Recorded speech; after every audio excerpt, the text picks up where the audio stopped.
جو مومن بھی ہوں اور صاحب تقویٰ بھی ہوں کہ وہ قولوا قولا سدیدا، وہ بات کریں تو سچی کھری روشن اور واضح بات، لگی لپٹی اور چند مطلب نکلنے والی بات اور پھر یہاں سے بھی اصلاح فرار ہو اور وہاں سے بھی رستہ بھاگنے کا ہو، ایسا نہیں ہو۔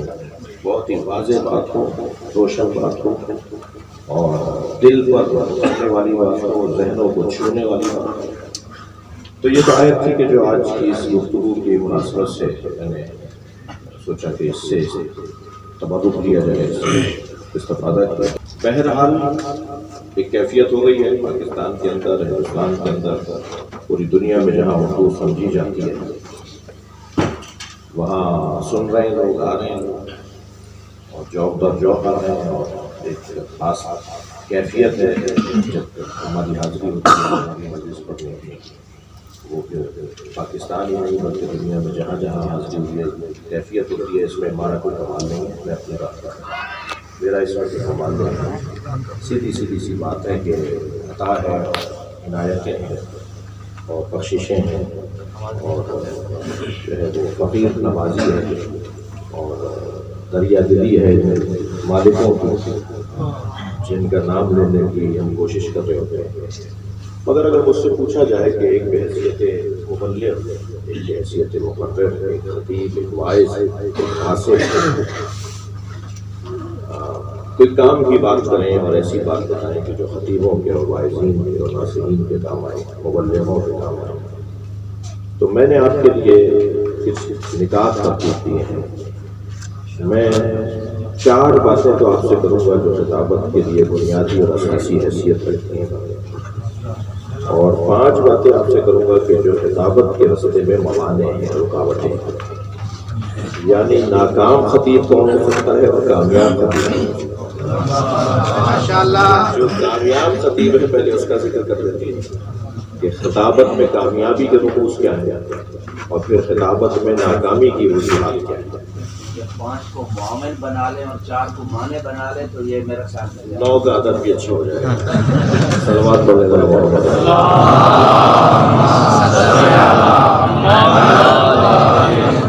وہ پہلی باتیں کہ جو خطابت کے لیے معاونت کا عنوان رکھتے ہیں مولانا کے، ان میں سب سے پہلی بات تو اخلاص ہے،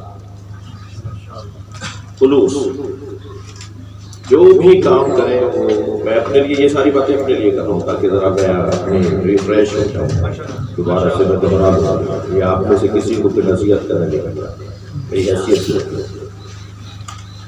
خلوص، سچائی، اور یہ وہ بنیادی بات ہے کہ ہم جو کام بھی کریں اگر اسے خالص ہو کر نہیں کریں گے اس کام میں کامیابی نہیں ہے۔ یا میں لفظ بدل کے کہوں کہ اپنے کام سے عشق جب تک نہیں ہوگا وہ کام بھی ہم سے پیار نہیں کرے۔ ہمیں اپنے کام سے عشق کرنا ہوگا پہلے، چاہے وہ طالب علمی کے زمانے میں مباحثے سے عشق ہو، مطالعہ سے عشق ہو، اور پڑھنے جا رہے ہیں، مدرسے میں جا رہے ہیں، کلاس لینے جا رہے ہیں، درس لینے جا رہے ہیں، تحریر و تالیف و تصنیف کا شوق ہے، اس سے عشق ہو۔ جس کام سے بھی مجھے، جو میں کام کر رہا ہوں اس سے جب تک مجھے عشق نہیں ہوگا وہ کام بھی مجھ سے سچا نہیں آئے گا۔ یہ باقاعدہ شاید اگر ہمارے چشمے برزخی، ہماری برزخی آنکھیں کھل جائیں تو وہ کام پکار کے کہے گا کہ پہلے تم مجھ سے تو پیار کرو پھر میں تم سے پیار کروں، اور وہ کہہ رہا ہے اور ہمارے شاید کان میں وہ آواز نہیں آئی۔ تو سب سے پہلا عنوان تو خلوص اور سچائی ہے، اپنے کام سے سچا ہونا، خالص ہونا اپنے کام میں۔ اب یہاں خالص ہونے کے بعد میں کام سے سچا ہونا یا اللہ سے سچا ہونا، یقیناً ایک روشن اور واضح اور بہت ہی مطلق عنوان ہے۔ ہمیں سب سے پہلے اپنے رب سے خالص ہونا ہے، اپنے مالک سے، اپنے مولا سے خالص ہونا ہے۔ سیدہ کے ایام گزر رہے ہیں، بی بی کا ایک قول بہت معروف ہے، بی فرماتی ہے من اصعد الی اللہ خالص عبادتہ احبط اللہ الیہ افضل مصلحتہ۔ جو خالص عبادت اللہ کی بارگاہ میں پیش کرتا ہے پھر اللہ بہترین مصلحتیں اسی کے نام کرتا ہے۔ تو اگر ہم اپنے کام کو خالص بنا لیں تو خود بخود پھر مصلحتیں بنا میں ما تمام بشر، یعنی پھر خود بخود ساری مصلحتیں ہماری طرف نازل ہو جائیں۔ تو اگر ہم چاہتے ہیں کہ ہمارا کام بڑھے بھلے بھولے تو ہمیں اپنے کام میں خالص ہونا ہے۔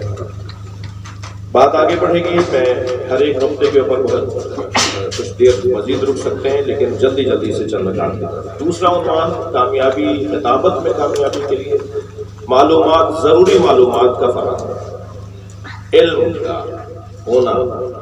جو بھی آیت آپ پڑھ رہے ہیں، مثلا ابھی میں اسی قولوا قولا سدیدا کی آیت پڑھنا چاہ رہا تھا، تو اتفاق سے برابر میں مولانا تشریف فرما تھے، میں نے کہا کوئی تفسیر جلدی سے بتا دیں، کیا مسئلہ ہے دوبارہ مرور کر لیں، کیا مشکل ہے کہ اگر ہم اس کو دوبارہ سے مرور کر لیں، اور شاید ایک نقطہ جو آج سے پہلے کبھی ذہن میں نہیں آیا تھا وہ نقطہ اضافی ہو جائے، وہ بعد اضافہ ہو جائے۔ تو معلومات کو بہتر سے بہتر کرتے رہنا، معلومات کو بڑھانا، مسلسل معلومات میں اضافہ کرنا، اپنے مطالعے میں اضافہ کرنا، مسلسل اضافہ کرنا۔ ممبر پر آ رہے ہیں، ہم خطاب کرنے جا رہے ہیں، 10 دن کا خطاب ہے ہمارا، مثلا ہم 1 دن کا خطاب کرنے جا رہے ہیں، تو اس 1 گھنٹے میں ہمیں کیا بولنا ہے؟ چیخنا چلانا ہے، لفظوں کو بار بدل کے بات کرنا ہے، یا اور گھنٹہ پورا کرنا ہے اور بار بار نہیں دیکھنا ہے کہ اب 10 منٹ اور اسی طرح سے کچھ لفاظی کرتا ہوں یا نہیں، کچھ معلومات دینی ہے۔ یعنی ہونا یہ چاہیے کہ ہمارے خطابت کے بعد، ہمارے خطاب کے بعد، ہمارے بیان کے بعد بہت سارے لوگ کہیں کہ بھائی انہوں نے ایک مجلس میں 5 مجلسوں کا میٹر دے دیا۔ یہ نہیں ہو کہ صاحب انہوں نے پوری ایک مجلس کے اندر ایک بات بھی پوری طرح سے نہیں کی اور بات پوری واضح بھی نہیں کی۔ لہذا ہماری معلومات ممبر پہ آنے سے پہلے یا ممبر پہ جانے والوں کی معلومات کو وافر ہونا چاہیے، کافی ہونا چاہیے، ایک حد تک ہونا چاہیے، زیادہ سے زیادہ ہونا چاہیے۔ تیسرا نقطہ جو کامیابی کا ہے وہ ہے فن، سلیقہ، روش اور طریقہ کار پر توجہ۔ ہر کام میں سلیقہ ضروری ہے، حتیٰ اگر آپ کے گھر کی خاتون کوئی ڈش بنانے جا رہی ہیں اور اس میں سلیقہ شعاری نہیں ہوگی تو وہ ذائقہ دار نہیں ہوگی ڈش۔ اگر آپ کو اپنی خطابت کے اندر، مجھے اپنی خطابت کے اندر لوگوں کو بات پہنچانی ہے تو سلیقے کے ساتھ پہنچانی ہے۔ اب سلیقے کے اندر بہت ساری چیزیں آ جائیں گی، سلیقے میں بیان بھی آ جائے گا مولانا، سلیقے میں میرا ممبر پہ بیٹھنا بھی آ جائے گا، سلیقے میں میرا امامے کا پیش بھی آ جائے گا، سلیقے میں میری ابا کا پھٹا ہوا ہونا یا استری شدہ ہونا بھی آ جائے گا، سلیقے میں میرے بیان کے درمیان مختلف سمتوں میں دیکھنا بھی آ جائے گا۔ یعنی ہمیں سلیقہ مندی کے ساتھ خطابت کرنا ہے۔ اب کیا کریں کہ سلیقہ ہمارا بہتر ہو جائے خطاب کرنے میں؟ اس کا ایک بہت آسان رستہ یہ ہے کہ کامیاب خطیبوں کو سنا جائے، کوئی عیب نہیں ہے، کوئی مسئلہ نہیں ہے۔ میں اگر یہ عرض کر دوں آپ کی خدمت میں کہ ہم اگر ایران اور عراق کے کامیاب خطیبوں کو سن سکتے ہیں تو کیا ہم بر صغیر کے اردو کامیاب خطیبوں کو نہیں سن سکتے؟ جبکہ ہمیں پہنچنا وہی ہے، بولنا اسی زبان میں ہے، ہمارے مخاطبین وہی لوگ ہیں جن میں وہ کامیاب خطیب گزرے ہیں یا ہیں یا گزر چکے ہیں۔ تو ہمیں سلیقہ سیکھنا، مثلاً علامہ ذیشان حیدر جوادی رحمۃ اللہ علیہ نے حضرت علی اصغر کے مصائب پڑھتے ہوئے کیا سلیقہ اپنایا، مثلاً آیت کی تفسیر کرتے وقت کیا انداز ہوتا تھا، یا بیان مطلب میں کیسے سجاتے تھے بات۔ کوئی عیب نہیں ہے اگر ہم 2 4 5 کسی کے اشرے سن لیں گے، اور جن کے اشرے میں سننے کی بات کر رہا ہوں یقیناً مضبوط لوگوں کی بات، جو پختہ لوگ تھے، باقاعدہ عالم لوگ تھے، ان کے اگر ہم اشروں کو اور مجلسوں کو سن لیں گے تو ہمیں سلیقہ آ جائے گا کہ بات کیسے کرتے ہیں۔ چوتھا نقطہ وہ ہے مواقع اور موقعوں کو کسی طرح سے حاصل کرنا۔ کیا کریں کہ ہمیں موقع ملے خطاب کرنے کا؟ مولانا تیاری تو ہم نے 50 مجلسوں کی کر لی مگر کوئی پڑھوا ہی نہیں رہا، ہم تو بہت اچھی تیاری کر چکے ہیں مگر کوئی پڑھوا ہی نہیں رہا ہم سے مجلس۔ کیا کریں کہ موقع ملے؟ پہلی بات اس نقطے میں تو میں عرض کروں گا کہ اللہ کے ہم پہ کرم ہے کہ ہم بر صغیر والوں کو، اردو خطابت والوں کو قدرتی طور پر ہمارے آباء و اجداد، ہمارے اس علاقے کی جو ساخت و ساز ہے اس کی بنیاد پر مجلسیں بہت ہوئی ہیں۔ یعنی عراق، ایران، لبنان، بحرین سے زیادہ اگر کسی زبان میں اہل بیت کا ذکر ہوتا ہے، عراق، ایران سے زیادہ اگر ذکر ہوتا ہے تو وہ اردو میں ہوتا ہے۔ کوئی تعصب اور کوئی مبالغہ نہیں ہے۔ مجھے حضرت آیت اللہ العظمیٰ حافظ بشیر صاحب کے فرزند شیخ علی نے اس بات کی طرف زیادہ سجا کر توجہ دلائی انہوں نے فرمایا ابھی جب ہماری ملاقات ہوئی انہوں نے فرمایا کہ اہل بیت کے چاہنے والے جن جن زبانوں میں بات کرتے ہیں نا ان میں سب سے زیادہ اہل بیت کے چاہنے والے اردو میں بات کرتے ہیں. یعنی آپ عراق میں کتنے کروڑ ہیں، مثال ایران میں کتنے ایرانی ہیں، کتنے کروڑ ہیں، آپ ذرا یہ جوڑیے. لبنان میں کتنے کروڑ لوگ ہیں، مثلا بحرین میں کتنے کروڑ لوگ ہیں، ان لوگوں کو آپ جوڑیں کہ دنیا میں عرب کتنے ہیں جو اہل بیت سے جڑے ہوئے عربوں کی بات کرتے ہیں. اور پھر آپ جوڑیں کینیڈا میں کتنے ہیں اردو بولنے والے، اور آسٹریلیا میں کتنے ہیں، مثال کے طور پہ لندن میں کتنے ہیں، ہندوستان اور پاکستان میں کتنے ہیں. اردو سمجھنے والے جو اہل بیت کے چاہنے والے ہیں، اردو میں جو ایک دوسرے سے اپنی باتوں کو منتقل کرتے ہیں، سنتے ہیں، سمجھتے ہیں، بولتے ہیں اور سمجھاتے ہیں، ان کی تعداد زیادہ ہے. ہمارے فرشتوں کو بھی نہیں پتا تھا کہ یہ الجھن ہمارے سامنے آئے.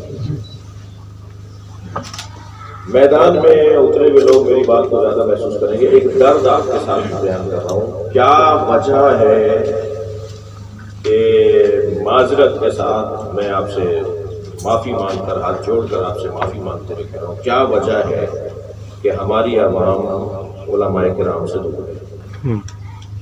کیا وجہ ہے کہ علماء کرام نافذ الکلمہ نہیں ہیں اپنے ملکوں میں نافذ الکلمہ نہیں ہیں. ان کی بات ماننے کی بات تو دور کی بات ہے، ان کی بات سنی نہیں جاتی.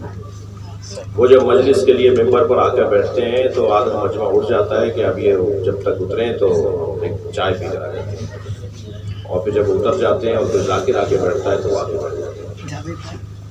یہ قصہ آپ یہ مثالیں جوڑ دیتے ہیں کہ کیا وجہ ہے کہ ہمارے ساتھ ہماری عوام کا تعلق نہیں. میں بہت ساری وجوہات کو بیان کرنے سے آپ کا وقت نہیں لوں گا. صرف ایک موٹے سے سبب پر اگر توجہ کر لیں اور میں ہاتھ جوڑ کر کہہ رہا ہوں اس کے اوپر اگر آپ عمل کر لیں تو ابھی آپ کو مولا علی کے جوال میں بیٹھ کے بشارت دے رہا ہوں، یہ الجھن دور ہو جائے گی.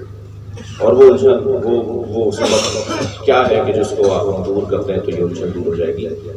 خود بانی مجلس بن جائیں گے.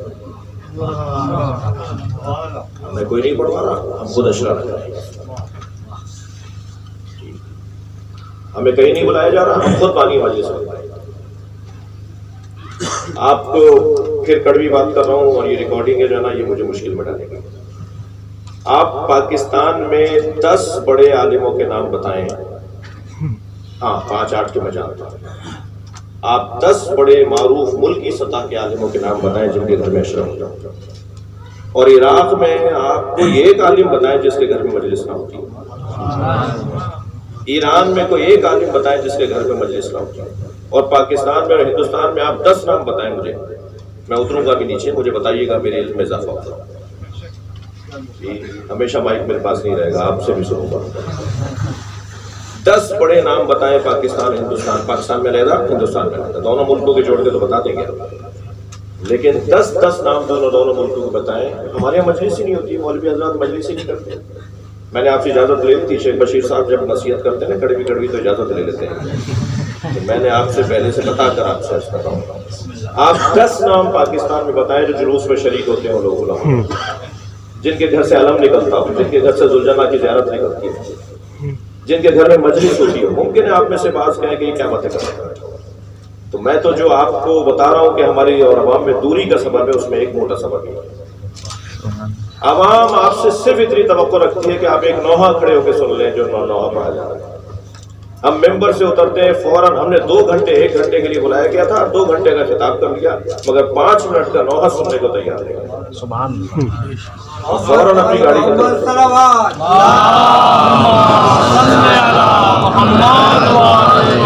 آپ کے فائدے کی بات کر رہا ہوں، سب کے فائدے کی بات کر رہا ہوں. یعنی آپ اس پہ عمل کریں گے تو پھر شاید مجھے دعا دیں گے کہ بھائی اس نے توجہ دلائی.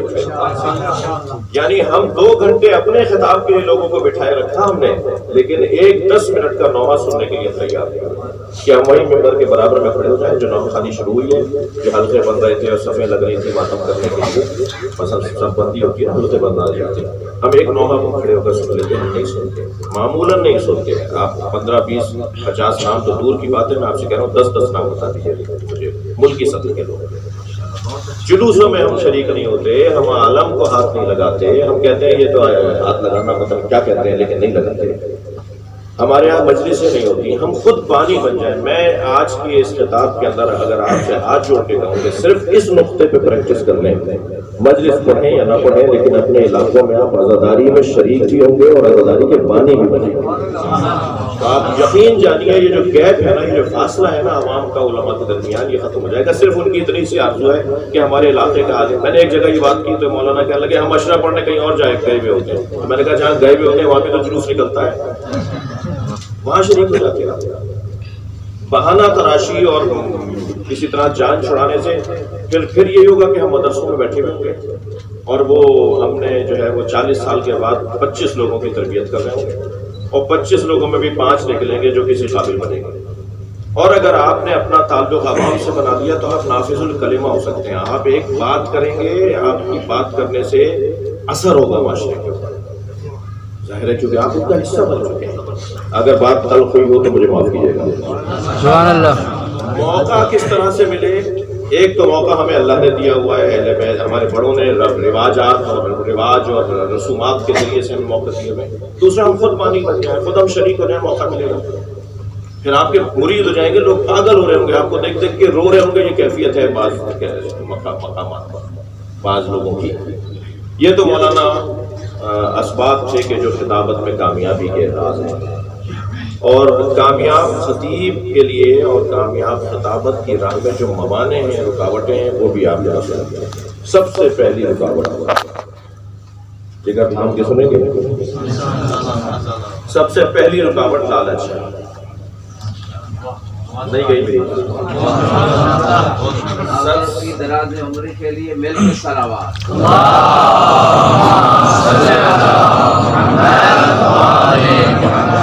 یقین جانیے اثر ہی نہیں ہوگا آپ کی بات میں، نہیں ہوگا آپ کی بات میں اثر، کوئی آپ کو سنے گا ہی نہیں۔ آپ کو اگر سن بھی لے گا تو آپ کو بس ایسے ہی رہ جائے گا جیسے کسی کو کسی مورتی کو لا کے بٹھا دیا۔ لالچ ختم کی جائے گی۔ لالچ کتنے پیسے ملیں گے، کیا دیں گے، یہ گفتگو وہ لوگ کر رہے ہو جو علی مولا کا نعرہ لگاتے ہو، یہ باتیں وہ کر رہے ہو جو مولا علی کے مثال کے طور پہ طالب علم ہو۔ سب سے بڑی پریشانی اس وقت پاکستان میں، ہندوستان میں، جہاں جہاں مسائل ہیں، سب سے بڑی پریشانی کا سب سے بڑا سبب لالچ ہے۔ یعنی پہلا سوال یا پہلا ذہن اگر اس طرف جائے کہ مجھے کیا ملے گا، کیا دے گا ہمیں، تو یہ پھر یہ بہت بڑی رکاوٹ ہے کامیابی کے رستے میں۔ سب سے بڑی رکاوٹ اور بڑی لالچ۔ دوسرا عنوان میں زیادہ نہیں کرنا چاہتا کیونکہ ادھر سے اخلاق ہو جائے گا۔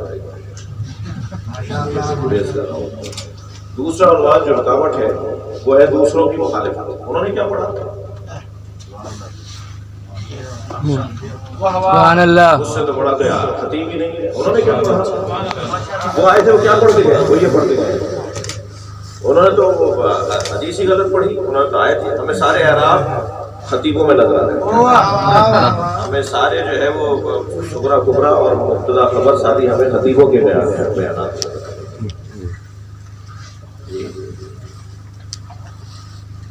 ایک دفعہ ایک صاحب نے مولانا ہماری ایک آیت پکڑ لی مجلس کے بعد کہ آیت آپ نے غلط پڑھی، تو میں نے کہا مولانا آئندہ ٹھیک کر لیں گے۔ اتفاق سے 4 دن کے بعد پاکستان کی پہلی بڑی شخصیت نے آیت غلط پڑھ دی۔ وہ میرے برابر بیٹھے تھے، میں نے ان کا گھٹنا دبا کے کہا، میں نے کہا سنیے کیا پڑھ رہے ہیں بھائی، معصوم 14 ہے، غلطی سب سے ہو سکتی ہے، بڑے بڑے لوگوں سے غلطی ہو سکتی ہے۔ ایک مولانا تھے رحلت فرما گئے، انہوں نے یہ والی بات کہ فلاں کو دیکھو کیا غلطی کرتا ہے، فلاں کو دیکھو کیا پڑھ رہا تھا، فلاں کو دیکھو کیا پڑھ دیا۔ تو اس وقت تو وہ ذرا اپنے ایک خاص کیفیت میں تھے، تو اس دن تو میں نے بات نہیں کی۔ کچھ دن بعد دوبارہ ملاقات ہوئی، مولانا حکمتی صاحب انہیں جانتے ہیں جی، تو میں نے ان سے کہا حضور آپ کس کس سے شاگرد ہیں؟ کہنے لگے میں مولانا سمر حسن زیدی کا شاگرد ہوں، مولانا حبیب الحسن صاحب کا شاگرد ہوں، میں مثلا جو ہے وہ مولانا منظور صاحب کا شاگرد ہوں، عباس علی صاحب کا شاگرد ہوں۔ تو انہوں نے تو میں نے کہا ان بزرگوں میں کبھی اس طرح کی بحث رہی کہ تم نے آیت آج غلط پڑھ دی؟ ہاں رہتی تھی۔ میں نے کہا یہ تو سارے سکہ بند علماء تھے، یہ تو سب صاحب الرائے لوگ تھے، یعنی اگر یہ نجف صرف ایک مہینہ رہ کے چلے جاتے ہیں نا تو اجازت اجتہاد لے کے جاتے ہیں، اتنے مضبوط لوگ تھے۔ میں نے مولانا سید سمر حسن زیدی صاحب کے پاس 1.5 سال گزارا ہے، اتنے مضبوط عالم دین تھے، اتنے پختہ لوگ تھے یہ لوگ۔ اگر وہ مولانا سمر حسن زیدی صاحب کی مولانا فلاں جو ہے وہ غلطی پکڑ رہے تھے کہ تم نے آج آیت میں غلطی، تو بھائی ہو سکتا ہے یہ کون سی قیامت کی بات ہے؟ یہ کون سی جو ہے وہ آفت آ گئی اور آسمان ٹوٹ گیا؟ معصوم کے علاوہ جتنے ہیں سب غلطی کر سکتے ہیں۔ اب میں دوسروں کے عیب پکڑوں کے ساتھ اس نے یہ پڑھ دیا، اس کا تو تلفظ ٹھیک نہیں تھا، اس کا تو فلاں ٹھیک نہیں تھا، تم یہ تو دیکھ رہے اس نے آیت غلط پڑھ دی، یہ نہیں دیکھ رہے کہ اس نے فلاں بڑی خدمت بھی تو انجام دی، اس کی اور خوبیاں بھی تو ہیں۔ وہ اصلی مطلب کے اوپر بھی تو توجہ کرو کہ وہ کس گہرائی میں اتر کے بات کر رہا تھا، اور شاید اس گہرائی کی وجہ سے بعض چیزوں کی طرف متوجہ نہیں ہوا، اس لیے وہ غلطی اس سے ہو گئی، اور وہ اصلی چیز وہ اچھے انداز سے بیان کر دیا۔ دوسروں کے عیب نکالنا، دوسروں کو غلط کہنا اور اپنے آپ کو صحیح ماننا یہ بہت بڑی رکاوٹ ہے، یہ سلب توفیق کا سبب بھی ہے اور یہ کامیابی کی راہ میں رکاوٹ ہے۔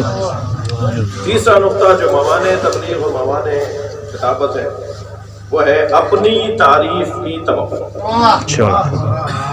یرید ان یحمد، یہ چاہتا ہے کہ کوئی لوگ میری بھی تو تعریف کریں۔ سر سید احمد خان سے کسی نے پوچھا اگر آپ سقیفہ میں ہوتے تو کس کو ووٹ دیتے؟ تو اپنی داڑھی پہ ہاتھ پھیر کے کہنے لگے ہم خود ہی امیدوار ہوتے ہیں۔ کچھ لوگ ہوتے ہیں جو ہر جگہ امیدوار ہوتے ہیں، یہاں بھی میری تعریف ہو، یہاں میری، اچھا کیسی پڑھی ہے اپنے بچے سے؟ کوئی تعریف نہیں کر رہا ہو تو بیگم صاحبہ کی مصیبت ضرور آتی ہے کہ آپ کی مجلس میں تھے، تم آپ تو بتائیں کیسی رہی مجلس میں؟ یعنی یہ کیوں توقع ہے مجھے کہ کوئی مجھے کہے کہ مجلس بڑی اچھی رہی؟ یہ کیا ضروری ہے کہ کوئی مجھے آ کر کہے کہ آپ کی مجلس بہت اچھی رہی؟ کیا یہی کافی نہیں ہے کہ اتنا بڑا مجمع آیا تھا، آپ کے ہر جملے کے بعد نعرہ لگا، آپ کے ہر جملے کے بعد سبحان اللہ بولا گیا، آپ کے بیان مصائب میں بھرپور گریا ہوا، تو اب اور کیا تعریف چاہیے؟ یعنی مجمع میں بیٹھ کے لوگ واہ واہ سبحان اللہ کریں، علیحدہ علیحدہ بھی مل کے آپ سے کہیں میں بڑی اچھی مجلس، یہ کیا بات ہے؟ میں اپنے خلوص اور سچائی کو اور اپنی روحانیت اور معنویت کو ختم کر لوں، یہ اس جذبے کے تحت کہ جی میری تعریف ہونی چاہیے، یہ بہت بڑی رکاوٹ ہے، معنی ہے کہ اپنی تعریف کی توقع ہونی چاہیے۔ چوتھا نقطہ ترک مطالعہ، یہ بہت بڑا رکاوٹ ہے۔ بڑے بڑے خطیبوں کو مد نظر رکھ کر میں بات کر رہا ہوں کہ انہوں نے 10 سال بڑے کامیاب گزارے ہیں، اب وہ 20 سال سے مطالعہ ہی نہیں کر رہے، پرانی مجلسوں کو بس آگے پیچھے کر کے، پرانے پوائنٹس کو بس آگے پیچھے کر کے، آیت ذرا بدل دو، بات باقی نیچے والا سارا پرانا ہے۔ آئیے آپ مطالعہ آپ نے ترک کر دیا، مطالعہ ترک کر دینے سے آپ ڈاؤن ہوتے چلے جائیں گے، زوال پذیر ہو جائیں گے، کامیاب نہیں رہیں گے۔ مطالعہ آپ پکڑ لیں گے، برباد پڑے گا۔